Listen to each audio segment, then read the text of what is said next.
Call the strategic planning meeting for the Board of County Commissioners to order for Monday, August 10th. Let the record reflect that all three commissioners are participating by video. And so the first topic for discussion is Kathleen Turella. Kathleen, the floor is yours. Thank you, Chairman Prince. Good morning, Commissioners. I'm here today to give you a little update on some of our COVID-19 related programs, as well as seek your approval on a couple of items and get a little bit of guidance from you on one of them. So the first item that I'd like to discuss is the eviction rent assistance program. And that is one that you've already approved. From a funding standpoint, again, that is the one for about $5.9 million to Spokane County. What we are looking at with that one is, again, that was on July 21st that you approved the motion for it. And that was for Jerry Gimmel to sign the application for it, which he did, and that was submitted on July 31st. And we did actually just receive the contract for that on Friday, and we'll begin routing and processing that for BOCC execution. I also provided handouts 1 through 5 related to that memo, and that included the budget, some of the application information, and the guidelines for your reference. And I'll pause for a minute before we get down to our implementation question for you, in case you had any questions related to the budget or the program or the guidelines for Tim. Any questions for staff? Yeah, Mary? Yeah, so I just wanted to, hopefully, I don't think I'm on mute. So with that, how are we going to be monitoring that? And I apologize that I had Jim print out my packet, and that's not in my packet. So I haven't had a chance to look at it yet. But, you know, there was some concerns early on about, is this going directly to the landlords versus the renters? And how are we going to be monitoring this? Are we using a third party like staff or somebody? And how do we know what the real need is? I keep asking kind of, how do we know what the real need is out there? And as far as the monitoring, that will actually come up when we talk to you about the 2 options, so we can hold on that piece. But with regards to the landlord question, Tim, can you answer that question? Well, I would like to. I think the way this program is structured, it's going to require a lot of cooperation with both the landlord and the tenant. There's a tight timeline. There's not as much due diligence, if you will, in looking at this type of rental assistance. What Commerce has done is streamline the paperwork, the amount of documentation that is required to support the rent reasonableness of the property, for example, and also the tenant's eligibility criteria. And this is being done, I believe, to accommodate those groups that are identified in the program. And those are marginal groups, race, ethnicity, access. So we know from experience with our typical rental assistance programs that there are a lot of people that drop out just because they fail to follow through on providing the documentation. They're follow through because they're not getting cooperations from their landlord. And also the amount of documentation that's required from their landlord. It serves really as to double check the legitimacy of the landlord, and whether or not they are taking full advantage or trying to take advantage of getting these dollars without providing a benefit to the landlord. So that's always going to be a concern, regardless of how that program is structured. I suspect that there will be some landlords that will be doing that, and it will be something that they may be discovered at some point. They seem to have a propensity of making the same mistake over and over. That is a red flag. I believe in discussions with the Landlord Association and the Tenants Association. This is an incredibly high need So another, I think, safety valve in this program is that the maximum subsidy or the maximum rent is limited to 3 months. Now it can be 1 month in arrears, 1 current month, and 1 month in the future. There's an additional safety valve that only will provide up to 80% of that rent. So there is a cushion there.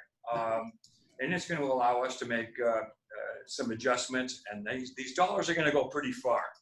And we don't really have a case study in front of us to indicate what this population looks like.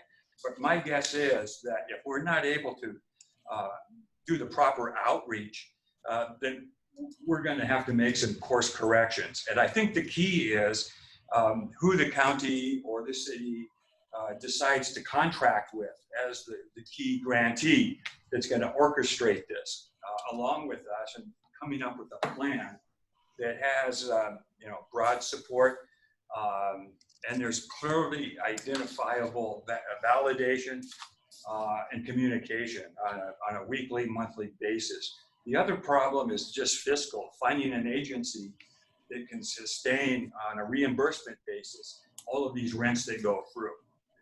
There's going to be a time lag between our submittal to Commerce to get those dollars back and to reimburse those agencies that are participating in the program. That can create a bottleneck, and certainly there are some agencies that just don't have that fiscal capacity. That may present some problems, but we've worked through those before. What's really in the back of my mind, how do you create a system with the safeguards that you've identified and able to verify these dollars going to the right place, within the right jurisdiction, within those special groups. By the end of December 31st, you have to have these expectation that these dollars are spent. That's an extremely tight timeline. I think we have some great agencies. I think when we look at doing an RFP, that's going to be a big part of how those agencies go through the process and getting recommendations and then coming to you, the commissioners, for approval. And so that's kind of where we are at this point. I don't think I've answered your question. I'm concerned, as I am with every program. This would be our 6th program. And this is unlike a lot of the homeless activities and rental assistance that we do. So there is some efficiency. And again, our concern is that it's not abused.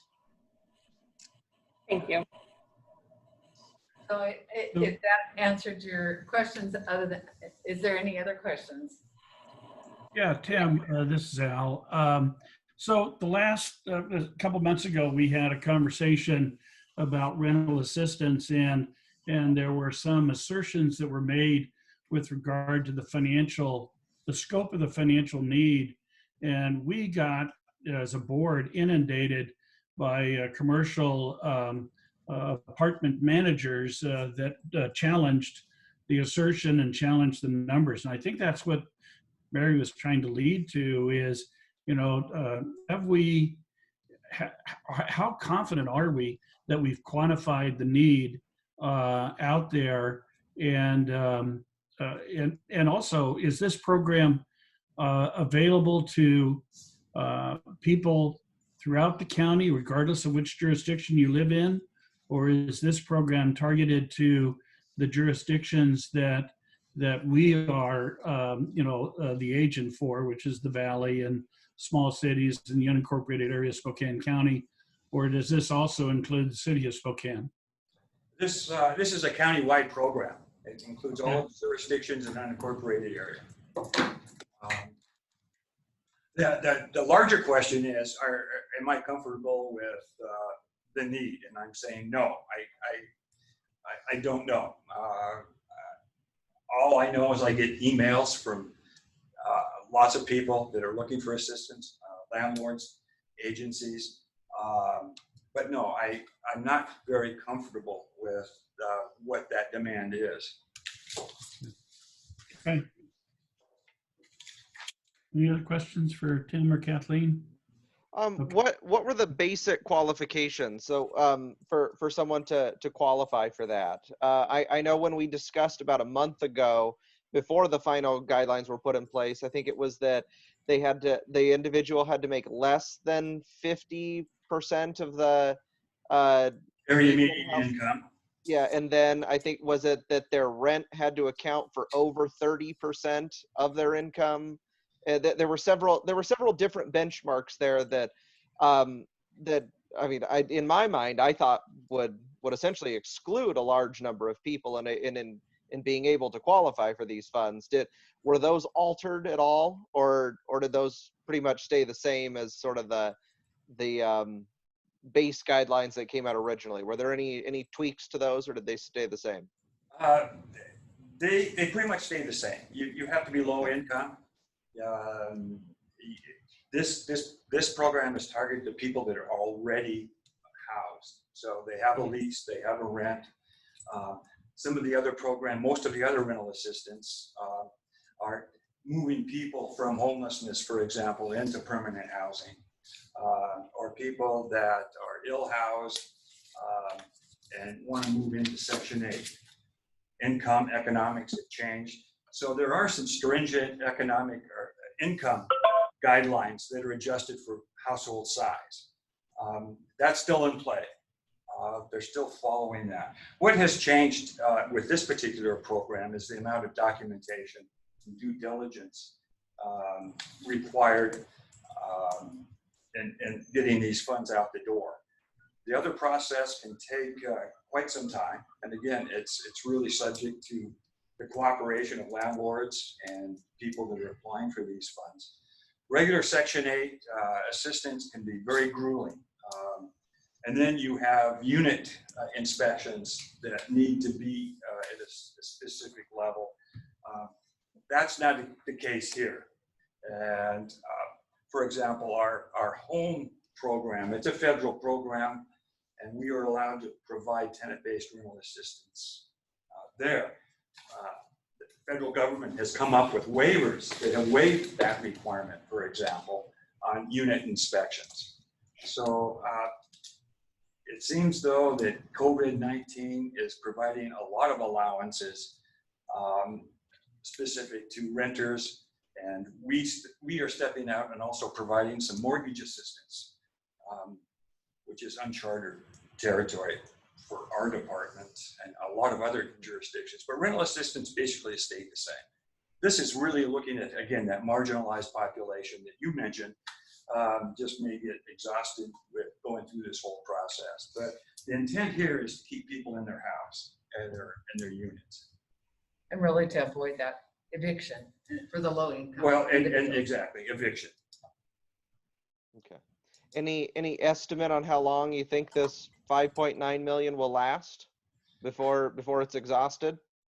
Well, Commerce has put a caveat in there. They're only going to release 50% of the funds and wait and see how that jurisdiction is performing. And they want to have some flexibility to shift some of those committed funds, contracted funds, to other jurisdictions who are able to spend it out. I think we would be hard pressed to spend $6 million in the time frame. I just don't know. That's a lot of administration. That's going to require a lot of liaisons with agency, renter, and landlord liaison agencies. I mean, it can certainly be done, but we could be looking at multiple contracts with agencies, which is going to add a lot of burden to our workload. And again, I believe that there's going to be a groundswell as soon as that moratorium is lifted. There's going to be, people really looking for assistance, landlords looking for assistance. Again, this is very focused and it's very limited. Well, I think even if the moratorium is not lifted, I think landlords and tenants, as soon as they know it's available, are going to come forward. The responsible tenants who don't want to lose their home, and the landlords that are really kind of holding on because of this situation. So I think we will find out more, but I don't think we can quantify it at this point. Okay. But I Thank expect that we're gonna hit the ground, running full speed once these dollars are available. Line of credit, we've got the agencies under contract, and they're geared up. A lot of this is going to involve outreach, and there's enough money in this grant to provide outreach and administration costs. So I really want to have good discussions with agencies and learn how they're going to outreach and what their intake is going to look like. Commerce has done a favor by developing a lot of the forms that we need. They've put together a video on how these forms are supposed to be completed. That's going to be huge. So having said that, we should be able to, once we get our contracts and have meetings and know what we're doing and market it, I think we're going to have a lot of participation, at least initially. So to get to Commissioner Cooney's question with regards to how we would monitor it, it really comes down to the two options that are outlined in the BOCC memo, and that's where we really are needing your guidance and input and preference on, if you have one, on the two options. The first option would be this funding came to us because of the community homeless grant, where we also received that. And so likewise, as we were thinking through the options, that CHD, we subcontract the majority of that currently to the city of Spokane. So we wanted to give that option to the Board of County Commissioners in case that was your preference, that we could subcontract this funding to the city of Spokane, in the same way we do the CHD program today. We still would remain the grantee with the Department of Commerce, and still administer it, but we would do it through an inter-agency agreement or interlocal agreement with the city of Spokane. And we just wanted you to know, we haven't talked to the city of Spokane staff or otherwise about that. So we don't know if they have capacity. We would guess that they wouldn't, but could ramp up if they needed to. But we also don't know if they have an interest in subcontracting with us for this funding. So if the board wanted to go down that route, we would hope we would make the request that one of the commissioners would have that discussion with Mayor Woodward to find out if they do have an interest and or the capacity for doing so. And then just as a side note to that is that we would, as Tim has outlined, there's a lot more administration, even if we subcontract it to this program, as well as the other COVID-19 programs that we're doing. So we will need to hire a permanent FTE to help support some of these programs. And just as a point of reference, the HCD division has lost a couple of FTEs over the last about year and a half, and we have not filled those positions. We've left them empty just to monitor and watch to see if we could do it without these positions. And it's been really difficult, but they have been able to, but with all these new COVID-19 programs, they're not going to be able to sustain them. So that would be one of the two open positions we would want to refill. It's already been approved. It's just, we would have to go forward with posting it. The second option would be our administering it directly without subcontracting it to the city. We would administer it. We would put out the RFP, do the selection, do the contracts, and do all the administration work with the sub-recipients of this. And that one would also, of course, require that one permanent position coming back. I did have a note in there that it would require a half-time fiscal person just for limited term. But after further discussion this morning with our fiscal person, that was only if we decided not to subcontract it out and we actually tried to run it internally. But that would be a worst case scenario. We don't have the capacity. We would need more than one permanent FTE. We would have to look at that and might need multiple FTEs if we tried to run it internally. So that would be our least preferred option in that regard. But the ones presented to you where we either subcontract it to the city of Spokane to administer, or we just administer it with service program providers in the community are really the two options. And so I'll be quiet and take your questions, or if you have a preference for one of these two, we really appreciate hearing from you. So preference, either Josh or Mary, or just discussion, Mary? Yeah, I think my preference would be to us monitor this and do this ourselves, because I want to make sure that it's for the entire county. Just being part of the discussions on the homeless and all of that. Once the funds seem to get funneled to the city, it tends to be a little more city centric. And I just want to ensure that we're looking at this as a county-wide proposal, which is what it is, and the city of Spokane's part of it. And I think this is one of those where it's important for us to take the lead on it and to be the ones administering it. And I think, the initial stuff showed, you have administrative dollars that you can use for this as well. So this is providing, unlike the youth homeless, young adult, where they're not wanting you to take any administrative dollars out. This provides administrative funding. So I'm hopeful that, we can do what we need to do within that realm. Josh? You're correct, Commissioner Cooney, there is admin fund for it. I agree with what Commissioner CUNY just said. I think she hit the nail on the head. I agree. So you've got 3 commissioners saying keep it into the county. Very good.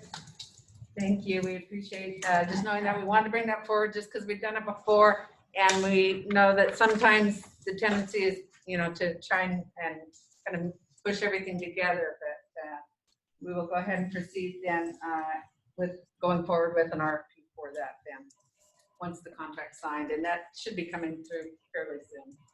Mary? Kathleen, just because, on this one, we're doing it. I would hope that the city of Spokane and Spokane Valley, who have put dollars towards rent assistance, would then coordinate with us, similar to what is happening with the small business and nonprofit grants, with GSI, that they're, the other chambers are all working together.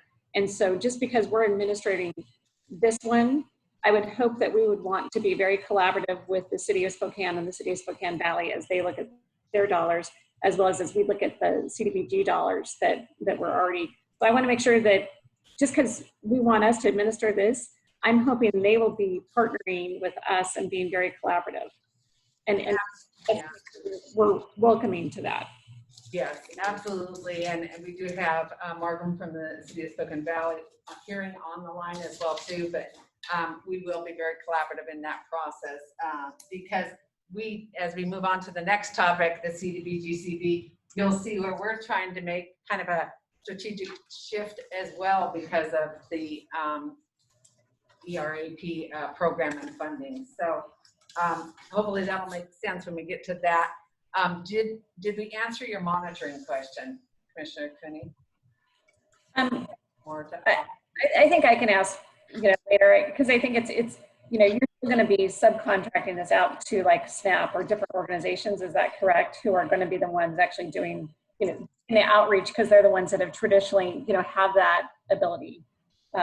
Family Promise and all of those that have the means of knowing what the need is, who needs it, and that. So we can talk about it further later. Yes, absolutely. And once we have those, obviously we can do that. Once we've gone through the RFP and have HUDAC review the applications and bring forward the selected applicants, we can certainly, for BOCC approval, we can certainly have that discussion. The other thing I'd like to ask you to monitor would be, I know the city of Spokane and Spokane Valley have already allocated funds for rental assistance.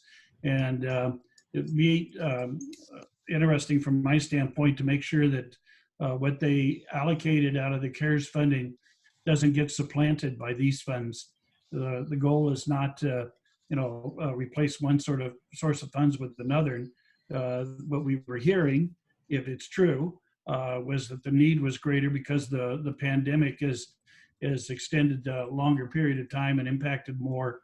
And so don't want to be in a position to where, the cities cut back on their funding for rental assistance and trying to make this a county problem.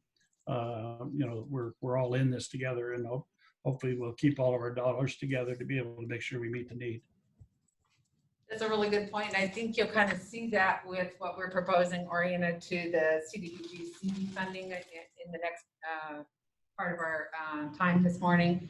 That in some cases, the ERAP funding won't necessarily solve it all. So it will take different types of funding to pull it all and to bridge it all, to bring it together to ensure an individual doesn't become evicted. So with that, if we can move to the second topic, is related to giving a CDBG CD implementation update, and talk a little bit about home as well, and how we're bringing those two programs together to help with COVID-19 needs. So the CDBG CD funding, as you recall, was a total of $970,961. And what we have done, Tim has done some reach out to providers to sit with regards to the capacity to take on these additional funds and programs for this purpose. And in doing so, we have sent out letters to 3 different organizations asking them to submit an application by August 17th to our division for consideration by our HCCAC committee, and for the funds. You can see in the memo broken out that the first one is to SNAP Housing Counseling Program, and that's for mortgage assistance services only, in the amount of $436,933, and then $145,644 for utility assistance. That's the one component. Then the other component is to Spokane Valley Partners and Greater Spokane County Meals on Wheels for $145,644 for food security purposes, and that will be split between the 2 of them if they're both interested in both are selected. And we can't say the amount necessarily at this point in time. We want to see their applications first. That's how that would be split out. Anything you want to add on to that, Tim? Yeah, thank you, Kathleen. Commissioners, I think it's important to recognize that with these CARES dollars, there is a term called duplication of benefit.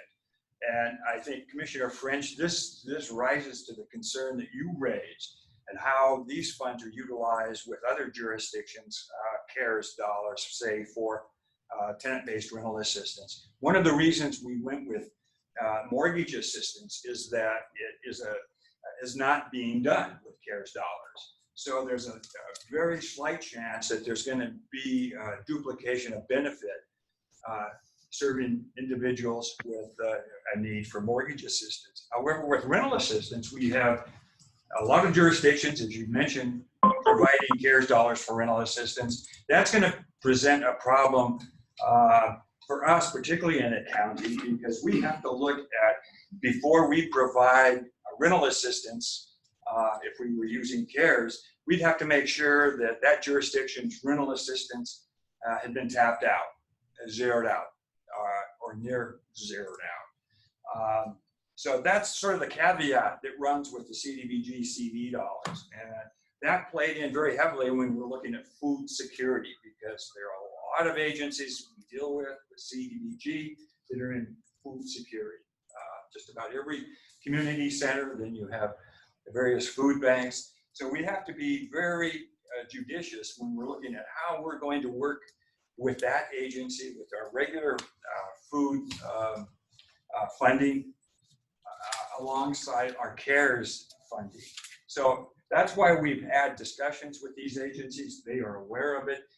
And at one point, they appeared totally overwhelmed with the amount of money and conditions going towards food. But we'll work out these details. I just wanted to point out that is a significant term that jurisdictions have to understand, and that underscores the importance of working with jurisdictions. So the city of Spokane Valley I'll use, because I know that they're planning on allocating money for tenant-based rental assistance. And I think that leads into the discussion below about why we've chosen home program, which is an entitlement the county receives. Under home, we can use tenant-based rental assistance. It has a lot more flexibility than using CDBG CD dollars. And we don't have to worry about that duplication of benefit. We can also exceed that 3 months that is a limit on CDBG CD dollars. We really want to look at an individual's housing needs. It may be greater than 3 months or 6 months. I guess that's what I really want to add, is that there is some connectivity with our housing effort. So what we, as you recall, what you approved was using the, some of the funding for rental assistance out of the CDBG-CB. And what we would like to do is not use it and use it for the mortgage assistance and utility assistance instead. And then looking at home would be to propose using that for rental assistance.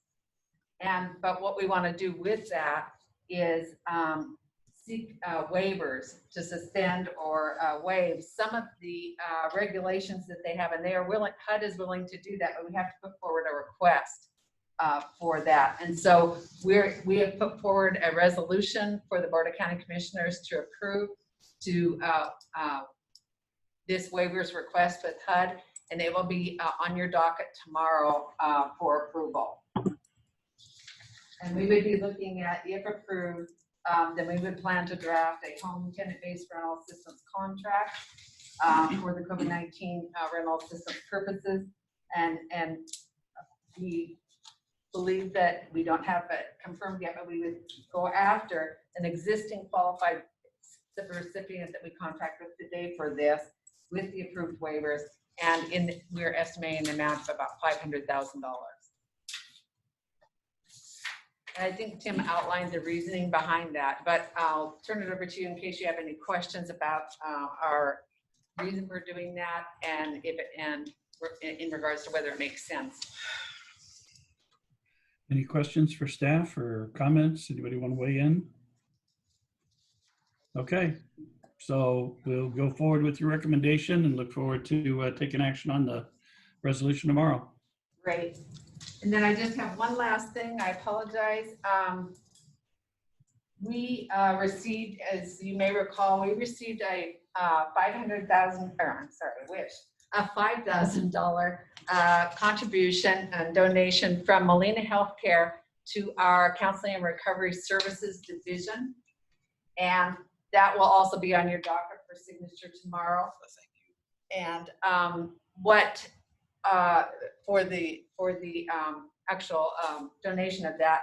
But then additionally, we were asked to prepare a letter of thank you to Molina on behalf of the county commissioners. So you have that as well for signature. And I believe in talking to Gina that we need for you to put forward a motion to approve the signing of that letter.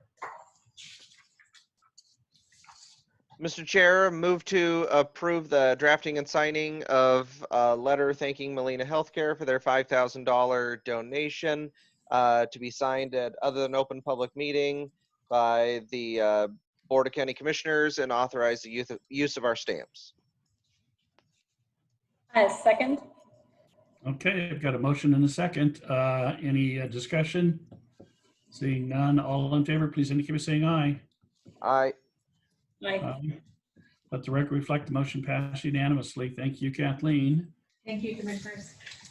Okay, so I believe that we're supposed to be, there he is, Mr. Sparber. Belly up to the bar here, Mike. All right. Mike and Ken, we saved these seats for you. Jim.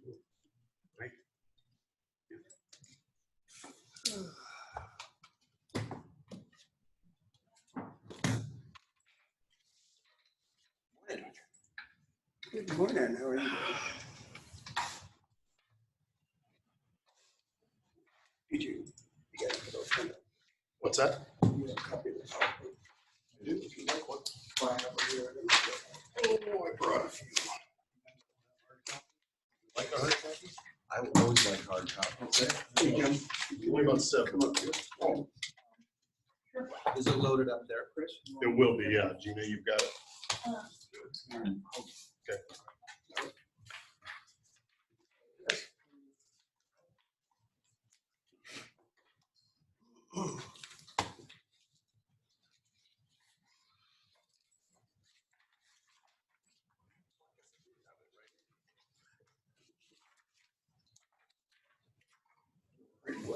free one.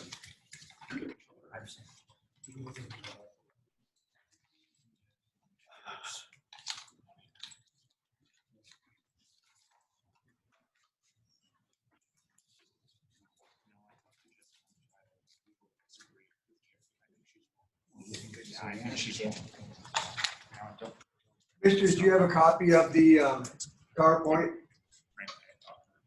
Did you get electronically? When did you send it out? Go ahead, Keith. Commissioner, I sent it out on Friday afternoon at, let me double check my email.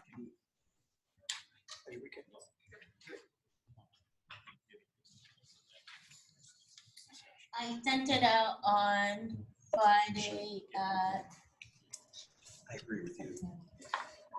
I have a copy, just because I got a copy this morning. I had Jim print things for me this morning, so. Yeah, I'll have to find mine. I don't have it read handy. Okay, we could talk through it. Yeah, run it up on the screen. Yeah, go ahead. I'll report it. That's all right. Go ahead. I'm pretty familiar with the project. Okay. Well, you got it on the screen anyway, so. I just emailed. If you are looking for it, Al, it was sent at, what time was this? Yeah, I mean, it was sent on Friday, Friday afternoon, kind of near the close of business day. looks like. Okay. All right. Okay, well, I'll get things started here. Good morning. Thank you for taking an opportunity to have us give you an update. We're going to cover a couple things this morning. Number one, Ken's going to give an update on the project and where we're at. We're going to talk through a couple of things that we had talked through with the Spokane International Airport. And then Jim Amici was going to help with that portion of it, and we're going to talk through that as well. And then I'd like to land at the last portion of this, talking about the CARES Act money and what we're looking at moving forward. So go ahead, Ken. Yeah, so if you go to slide 2, please. Slide page 2.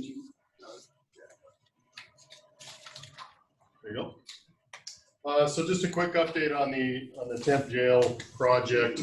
As you know, we have since 2019 been kind of examining different options relative to a temporary jail facility so that we could expand direct supervision at the jail and the Geiger facility. And that second half of 2019, we evaluated, if you'll recall, I think about 5 different options.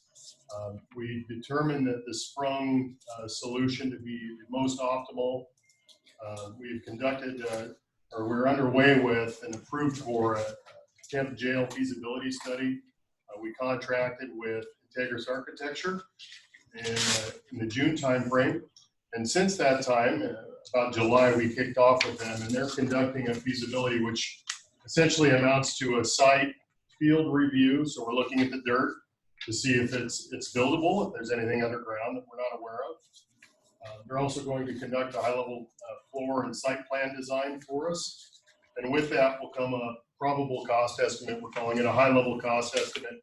So we can kind of validate that original estimate, which we provided a while back, which ranged in the $15 to $20 million range.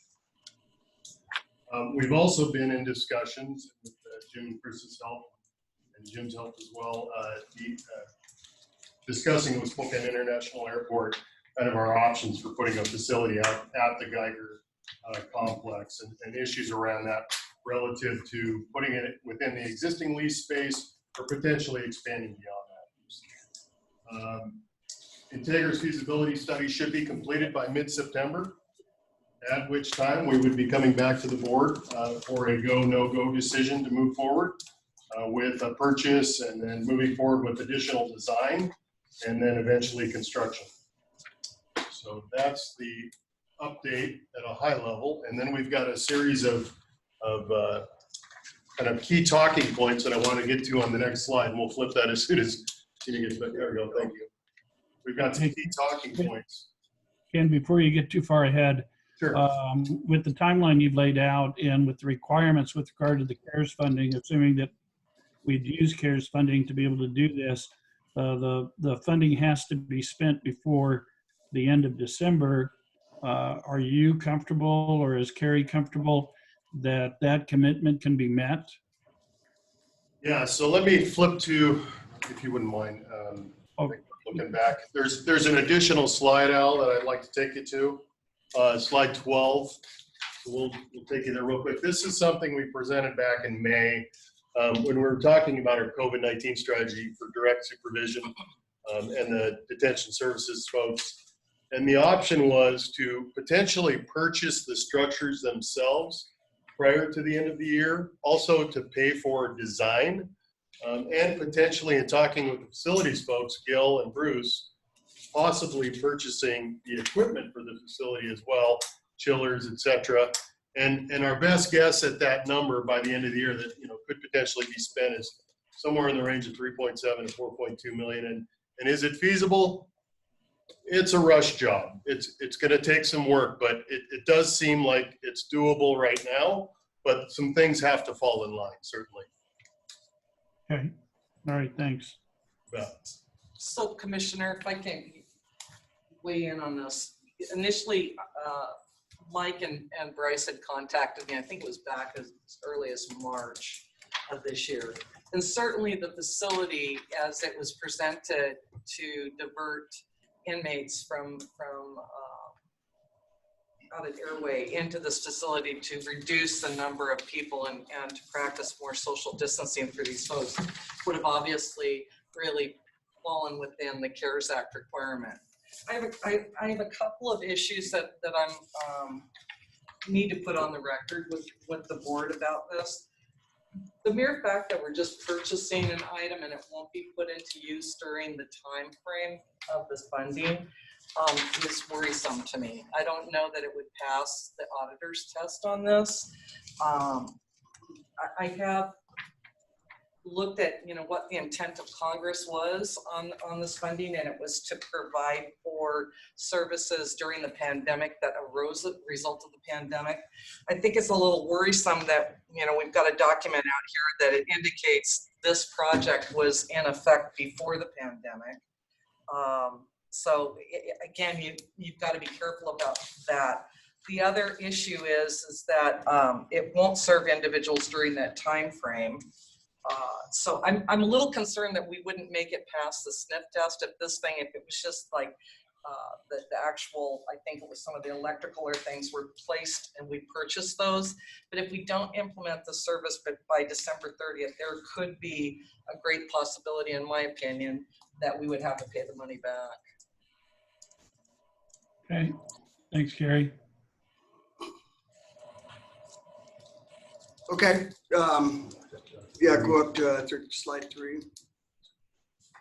So in working with the SIA, we kind of landed on three key things that we needed to focus with them to get them to a comfortable level to allow us to use the space out at Geiger. And then there was one ask as well at the very end, and that's what they'd be willing to lease the additional space to the north of the property to afford us to have a radio design. What we did is we marked up 2 different designs in order to, one to totally fit with on the leased property, which is more of a linear design, and the other one would be our original design of the radio one, which we'll show you here in a second. So going through that is, we're going to take them one by one. Their first question was, who is going to be housed in the Sprungs? And can you bring this slide up now? Next slide. No, this right here. No, this. Yeah. Hang on just a second.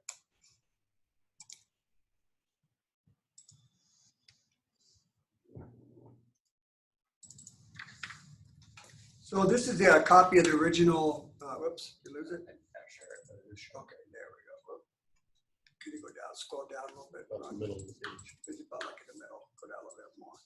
So on the land use, these are the 3 things that we had to meet. One was the individuals had to be placed on probation or given a suspended sentence by the courts. The state of Washington required to serve a period of less than 1 year. And that would be for the work release and the work crew programs. We're doing that currently. And I think we satisfied, at least talking with Brian, that we were falling within this parameter. And C, I'll leave B. C is for us to do an adequate job of security and maintaining the property and the perimeter of it, which I also think that we're doing a good job of. And they were in agreement with that. The real rub came down to B, which is misdemeanors or minor felons held in confinement program who have been granted work release, work crew, or other privileges. So it really centered on the first portion of this, which is a misdemeanors or minor felons held in confinement program. Geiger has traditionally been used ever since we started using Geiger as an overflow for the jail. And what I explained to them is that we don't do it based on charges. We actually do a more exhaustive look at the folks that we send out to Geiger, not looking whether or not some misdemeanors are worse than felons and not well behaved in the jail. And I explained that to them, along with the fact that we use the objective jail classification system, which is a point additive system that categorizes these folks by risk and where to house them within, all of the housing facilities within all the housing modules within both facilities. And then I also assured them that a minor felon, there are some felons that are perfectly capable of going out to Geiger, taking part of the confinement program to do just fine. And there are some, some misdemeanors that aren't.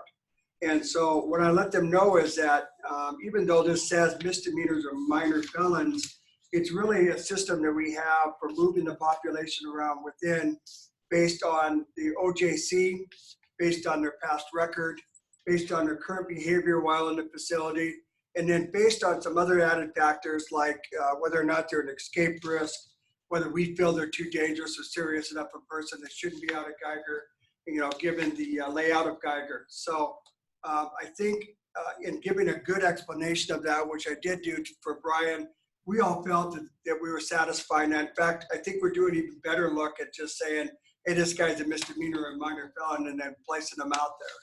So it was one of those topics that we did need to talk about. And Jim, did you want to add something to that, please? Thank you, Mike. Board members, I think we have another slide, Ron. If the next one, I could be mistaken, Ken, where Mike reduces the next one. There we go. This slide, board members, further defines the kinds of people that will be housed in the Sprunge.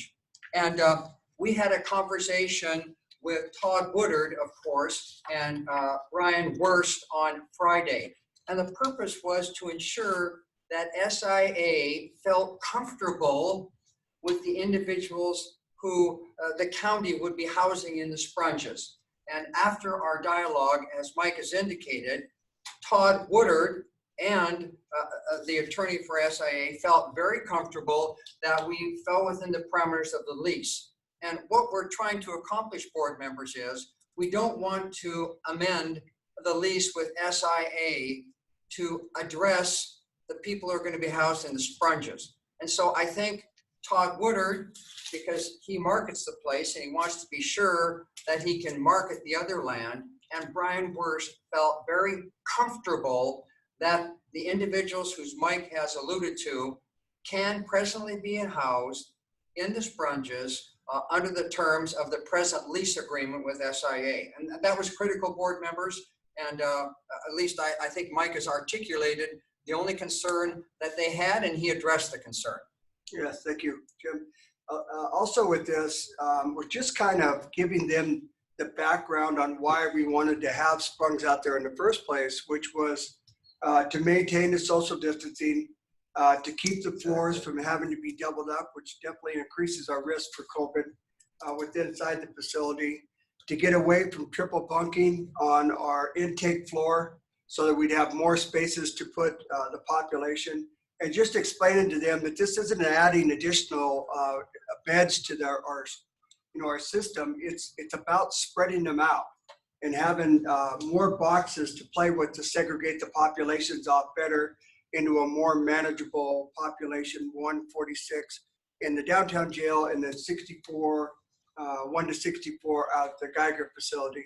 And they felt that that was very helpful too, and should be a part of our dialogue moving forward, that this really is meant to help out with the concerns about COVID. Knock on wood, we are still COVID free in the jail. We want to maintain that well in through the flu season. And that's what we're working on. And this is a part of the strategy. And we kind of view this, commissioners, the same way as anyone that prepares for COVID, you know, whether it be PP&E or any of those type of things, where you have to initially purchase it, you know, with the intent to use it during the COVID season, as what we're going to do with these as well. So we feel that it fits very strongly within the COVID Act, CARES Act money, and that we feel that it's very strong and compelling reasons to have our population, smaller populations that's segregated out. So we just wanted to articulate that to the SIA, and they were very receptive of that point as well. Jim? Board members, unfortunately, Mr. Crowder could not attend the Zoom meeting we had on Friday. It's our understanding, however, that Mr. Woodard will draw this issue to Larry's attention to be sure he's on board. We have no reason to believe that he is not on board, but he will be briefed on this particular topic. Any questions on this, board, before I move back to the other key talking points? Any questions? No, continue on. Okay. So going back, we addressed item number 1. Number 2 has to do with approval, you know, for placing the sprungs on the site. And we have a couple of options that we were going to lay out here, including the layouts of it. Can you go to the next slide, please? Next slide. So when you look at the leased property, it's outlined in red. Those are our lease boundaries right now. The 2 buildings to the north, on the top of the page, where the X's on, were buildings we owned before. And so when you look at the layout, as we'll show you here, on the radio design, we fudged the boundary on a couple of the corners.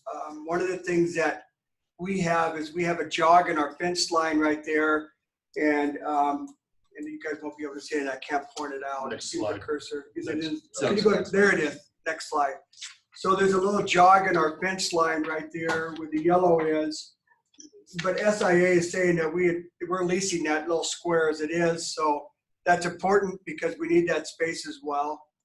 Part of the structure of the sprung would, you know, push us out almost into the 1 and almost into the 2 as well, those 2 blocks. So what we asked of them is whether they be agreeable to allow us to lease back the space we leased before, if we could go with the radio design, which is the one that we prefer. They said they don't see, what was the strategy, the BL?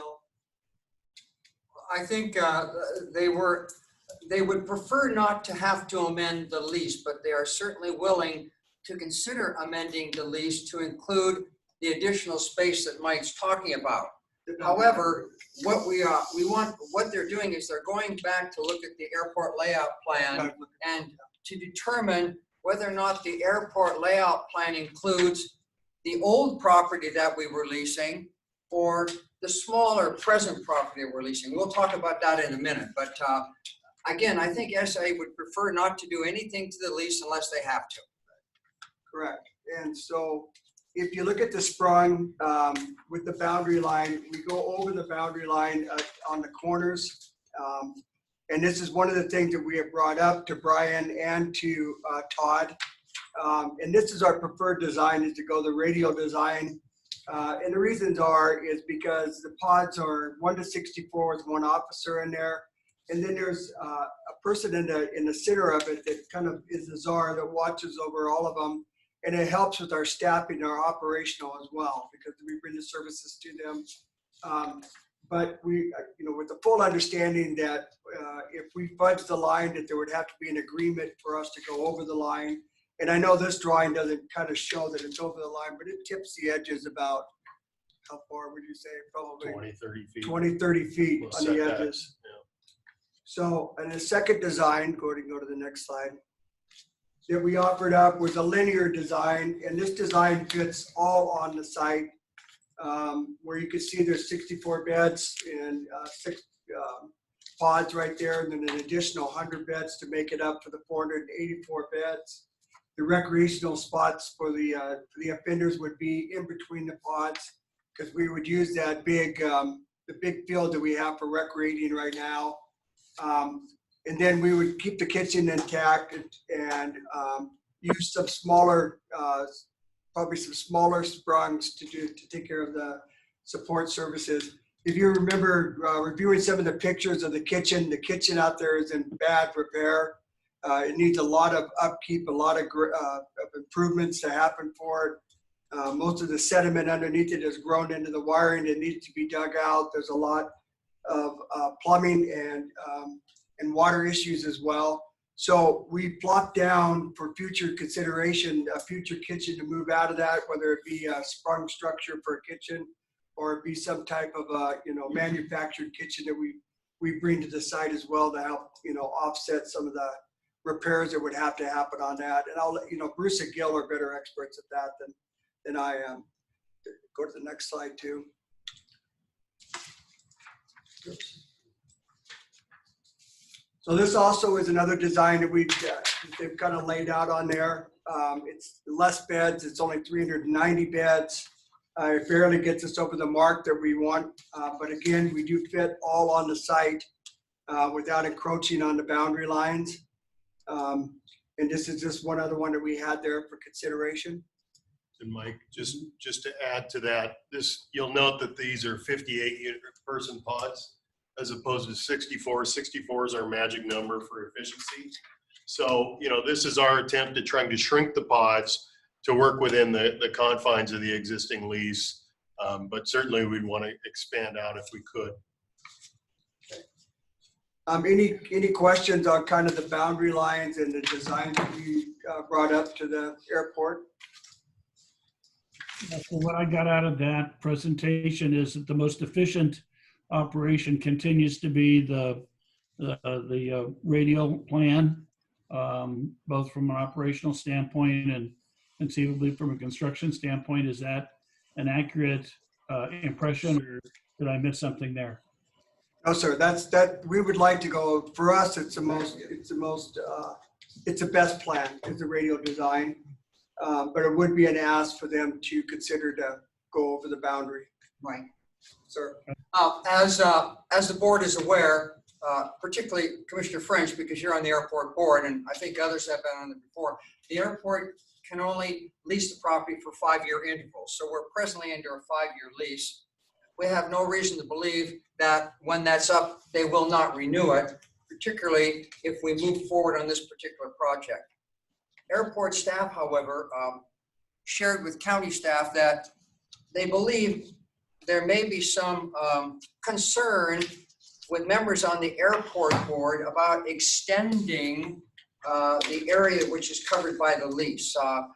We understand that there has been some members of the airport board who are not necessarily supportive of the sponge project, if you will, located on SAI. So in light of that, I think that's why at least staff at SIA are suggesting if you need to move forward to amend the lease to include additional space to accommodate the spoked approach, it may require Mike and your team to go out and make a presentation to the SIA board so they have a better understanding what we're talking about.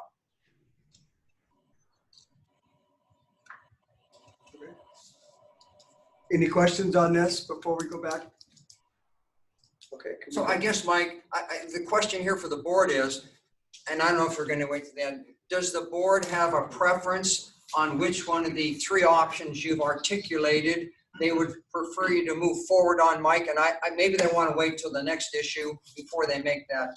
Let's go ahead and do this one, then we'll come back to that if we could. Can I go back to this slide, please? Slide 2. Slide 3. While you're looking at the slides, the concern that the staff is referring to is that on the SIA board, you also have Brian Biggs, and Brian has already expressed opposition to any kind of expansion of operations out at Geiger and stuff. And this is more about a political agenda than it is about use of the property or maximizing the value of the real estate as far as SIA is concerned. So that's the background on that conversation. Now, to my knowledge, the only one that has expressed that concern is Mr. Biggs, and none of the other board members have expressed that concern, just for the benefit of the board. Thank you, Commissioner. And then also, this is not an expansion of operations for, future dialogue with Mr. Biggs, and that we were actually moving, as you were aware, we're going to move the population out of A and B into these structures along with offset the population at the jail. So not an expansion at all. It's a better utilization of more spaces and more boxes. So I think if some education needs to take place with Mr. Big, then I think that's what I could do if you preferred, or we just allow it to work its course, but that's for kind of a later conversation. Okay. And then item number 3, I'm gonna let Jim Amacio tackle for me here. Item number 3, board members, is a critical issue, and it's one which has been around for many years. The issue here is, does the airport's layout plan govern land uses on SIA's property, or does the City of Spokane's development regulations govern land uses on airport property? When the SIA was in the unincorporated area of Spokane County, before it was annexed to the city, Spokane County took the position that the airport's layout plan governed land uses on the airport. And so when the airport wanted to cite a land use on the airport property, we deferred to their master plan and we processed their building permits appropriately. As the board knows, the airport has been annexed into the City of Spokane. At the time it was annexed, we didn't specifically address this issue in the annexation agreement. At the present time, it is the view of Spokane County and the airport that the airport's layout master plan governs land uses on SIA's property. Under the present plan that's been approved by the city and the county, it identifies the present location of the Geiger facility, which the sponges will be located, as an appropriate location for the Geiger facility. It also indicates that it can be used, it could be moved in the future to a location in proximity to the waste to energy facility out there. So if the airport master plan is in control, airport layout plan, we believe that we can locate the sponges at the locations identified by Mr. Sparber in the presentation. However, if the city's development regulations control, which neither SIA nor the county believe are applicable, then it requires an interpretation by city staff and or potentially a conditional use permit to site the sponges on the property. We have not had any conversations with city staff with respect to this issue, but SIA and Spokane County are in agreement that the airport layout master plan controls and that plan would allow the sponges to be placed on the property. The issue will rear its head when Spokane County makes an application for a building permit. The application has to be made to the city of Spokane because they issue building permits for SIA's property. SIA has advised us that if we make that application to place the sponges or any portion of the project on the present site, that SIA will sign off as it being appropriate under their layout master plan. But again, board members, the city of Spokane in the past has had some pushback, if you will, to whether or not SIA's master plan or their development regulations control. This is an issue which your staff believes needs to be addressed with city staff, and it may very well require some participation by one of the board members on this issue as we discuss it with city staff. So this issue has been in place ever since the annexation took place. The language in the interlocal agreement and the annexation agreement, as Jim has indicated, is vague at best. I think ultimately it's probably going to end up being resolved in the courts. We have had administrations that have been friendly to the airport in the past, but it has not been tested with this administration. So I don't know where they will land on this. I would think that they would be in favor of the airport. The other challenge, and the reason why, the county treated the master plan for the airport as the guiding document, is because it ultimately has to be approved by the FAA, which has greater jurisdiction, greater restrictions than either the city or the county. And so as long as that master plan, which has been approved by the city and the county, is the guiding document, then the city staff should not be interfering with what's going on at the airport. But this is something that gets discussed, debated, challenged every single time there's a building permit to be issued out at the airport for a new building. So this will be just one more conversation to have with the city.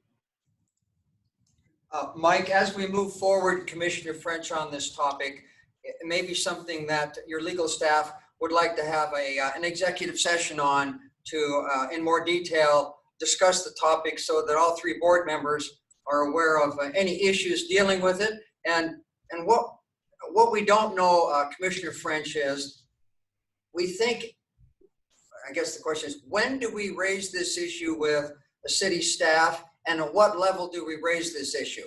Is it raised at the mayor's level with the chair of the board, or is it raised at the staff level? And we believe it may be in the county's best interest and SIA's best interest to raise the issue earlier as opposed to later, because we don't want to stall the project, if you will, Commissioner French, with some sort of a challenge to what we believe is the clear interpretation of the documents. So the way the city is structured, it is the mayor's office that has direct supervision over staff, but it's the city council that controls policy. And so the way we've approached this in the past with other buildings on SIA property is working it through the mayor and mayor's organization, and then have that influence staff as to how permits should be processed. So that would be my recommendation, to follow that pattern, because it's been successful in the past, but clearly up to discussion by the board.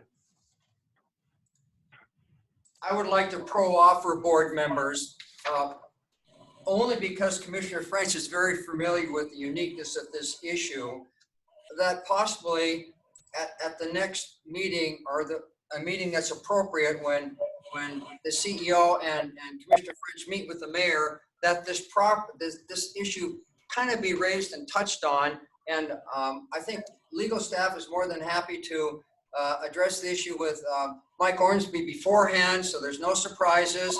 And hopefully we can get the mayor's concurrence, Commissioner French, as to our interpretation of the airport layout plan, particularly as it deals with the sponges, because they are clearly Geiger's identified on that plan. Well, as it turns out, I have a meeting with the mayor this week, Wednesday. So I'm more than happy to have this conversation with her this week, as well as her senior management staff. Mary? So I almost think that's a little ahead of us, because we haven't decided that this is the path we're going down. And we just had approved the money to look into this, and this is the first time it's coming back to us.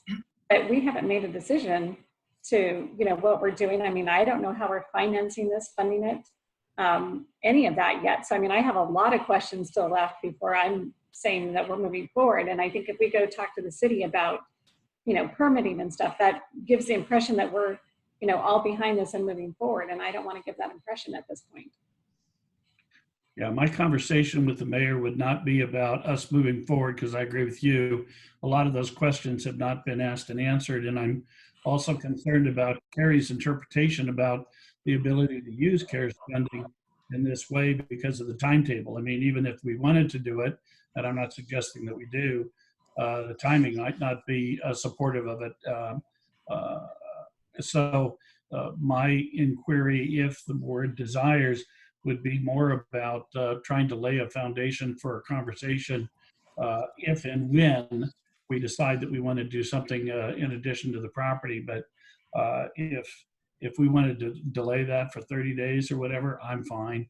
I think we've got a lot of due diligence still to do before we're in a position to where we're ready to start talking about building permits. I guess I'm happy to leave that up to you if you just want to have a general conversation. I just don't want to have anything out there saying that we've approved this and we're going to be moving forward with the building permit on this at this point. Yeah, it's a concept at this point, and it's still a concept that I think still has a lot of fleshing out to do. So, yeah, no, it'd be more about, from my standpoint, it'd be more about finding out kind of philosophically, where does the mayor stand with regard to land use policies on the airport property? And is she going to support past mayors that have been supportive of SIA, or is she going to take a different course? It'd be nice to find that out, if nothing else. But yeah, I agree with you. There's still a lot of questions to be asked and answered before we're ready to move forward. Yeah, aware of it, but they don't have any. Thank you. And I'm happy for you to have that philosophical conversation. I think that's completely appropriate. So. Okay, Josh, your thoughts?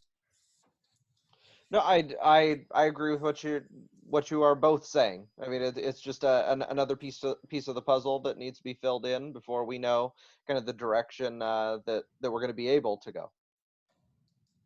Yeah, I mean, if the mayor takes a position that is supportive of, the staff, some of the staff, I don't want to say all the staff, then this project could be protracted out just to get through that process and eliminate the time opportunity for us, even if we wanted to move forward with it, which, we haven't made a decision that we want to move forward yet.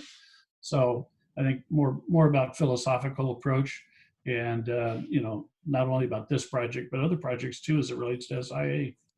So, okay. Anything else, Mike or Ken, for the group? No, just that I think we covered all the points that we want to make you aware of. We are looking for some direction on where you'd like for us to proceed from here. We do have, and I don't know that it could be answered today, the question of whether or not we should be even considering the CARES Act funding for this, or if it's something that we may need to be talking, down the road. I will tell you that we're going to be in a position to double in floors before too long here. Our population is back up to 630, and the sustainability of the floors that we have for the 14-day quarantine period is just basically, we're at the mercy of how many they're releasing by the courts. So it may be that we're going to have to double a floor here real soon, which is not a desire. We prefer to be able to keep those floors isolated with the population that's been up there for this long. We believe that that has been a large part of our success with the COVID, is being able to isolate these populations. And quite frankly, I think that's the most supporting argument for the Sprongs, is our ability to move these populations around and keep them in smaller groups because of the coronavirus. So I would just put that in there as for something the board to think about, and understand that the population, the court's backlog is our forecast, and they're trying to move forward at the courts the best they can. They're already asking for us to take care of their advanced dues, which are people that have been sentenced by the court but need to serve their time in jail. There's a backlog of people that need to be booked in and out of the jail, which we're starting to whittle away at. So just if you could consider those things, I'd appreciate it as well. Very good. Mary? So speaking of that, where are we with the booking facility? So the intake and booking facility, and I'll let Bruce, I think Bruce is on the line. I'll let him chime in a little bit about that. Because We just got a second, because that was definitely CARES related, you know, because we're trying to get that spacing and all that because of the small nature of our current booking facility. And so I want to make sure that that's getting taken care of with the funding that we.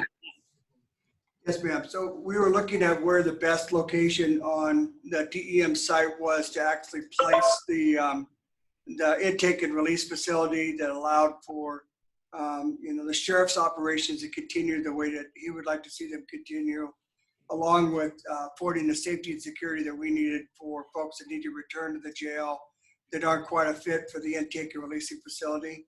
We're presently still in the design phase, as Bruce can allude to, because it really determines on whether or not which site we land on. And Jerry Gimmel is helping us through that process as well. And then the other part of it is we began conversations with the labor. We're on our second meeting with the labor about impact bargaining, and we should, you know, have some idea of where they would like to see or what they would like to have built into the process as we move forward. So we've been having regular meetings. It's on track as well as it could be on track. And again, I anticipate that probably by the end of this month, we'll have a lot more concrete details on both from the labor standpoint as well as the site standpoint as we move through these problems with Ozzy. So, yeah, I'll I'll just just add to that, Jerry. Very well stated. Okay. Go I'll ahead, Bruce. give you a little bit on the unit itself. I'm in the process of getting all the specifications ready to where purchasing can get that out to prospective vendors. So that should be ready to go this week. The big hang up for us at this point is just which site we're going to put it on.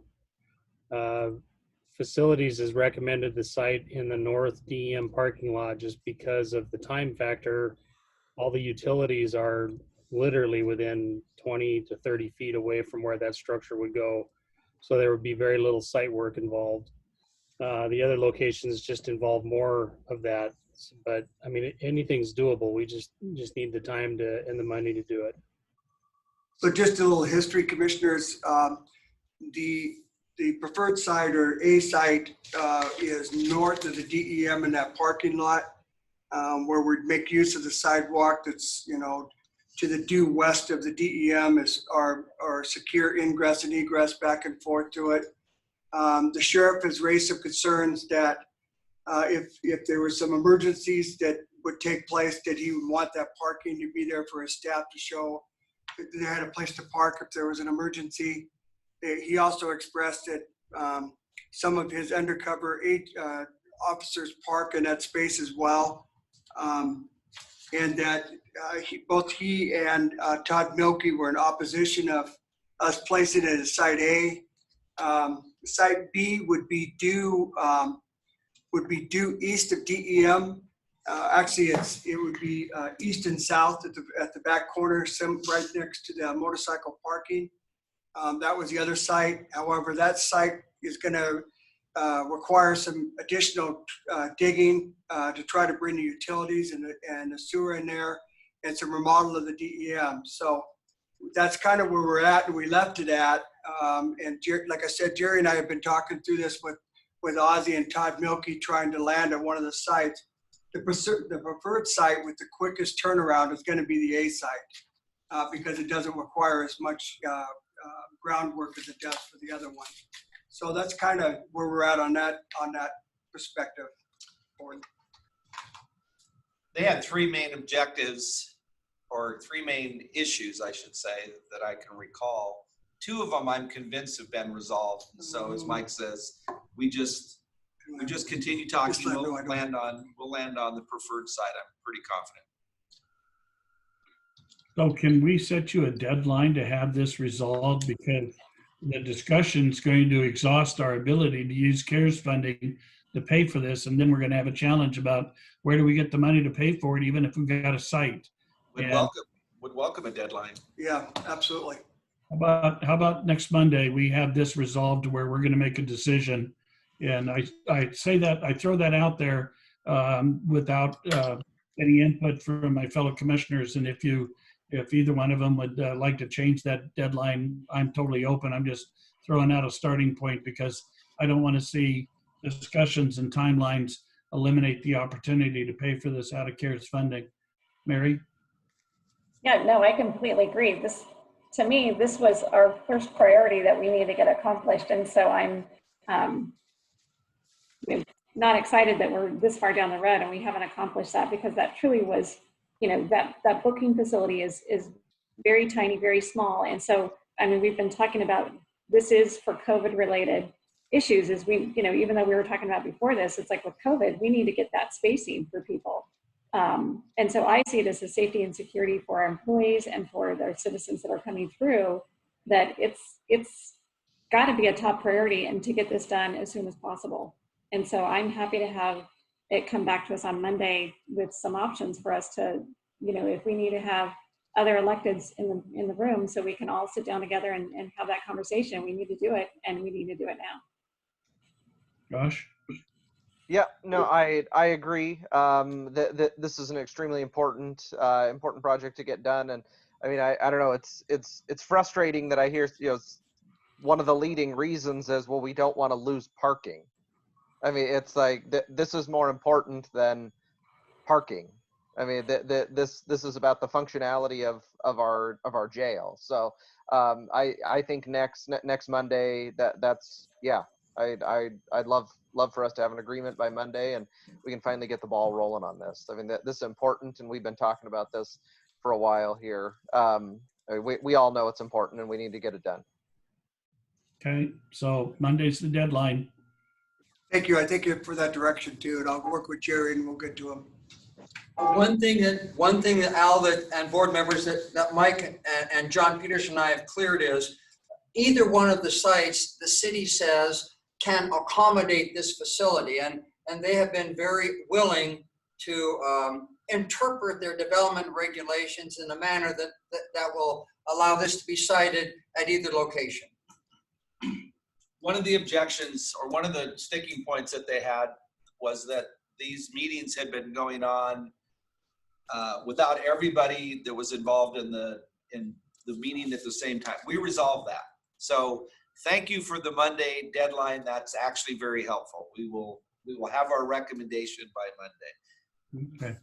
Mr. Chair, may I suggest, if we're done with this topic, that before we have our folks come in at 10:30, that we have a 5-minute executive session?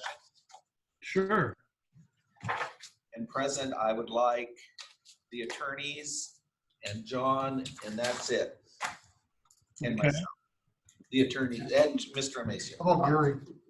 And the issue, And Gary. and the issue would be twofold, Jerry. Firstly, pending potential litigation, taking an action that may jeopardize us if we were to do an open session. And secondarily, I would like to discuss very briefly the price that we offer to purchase a piece of property, namely the 55 West Mission property. We're just going to talk about price.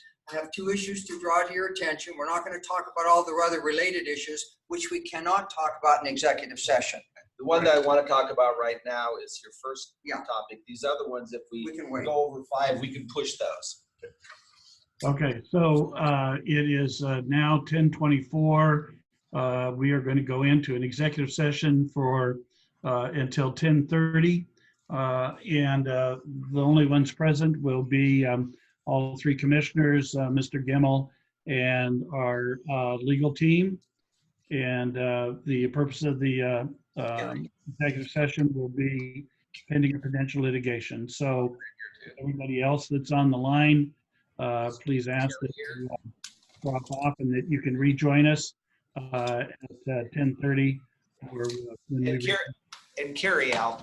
Carrie Gridall too, please. Okay, and Carrie Griddle, is she still in the room, or? I think she just walked out waiting. You got her?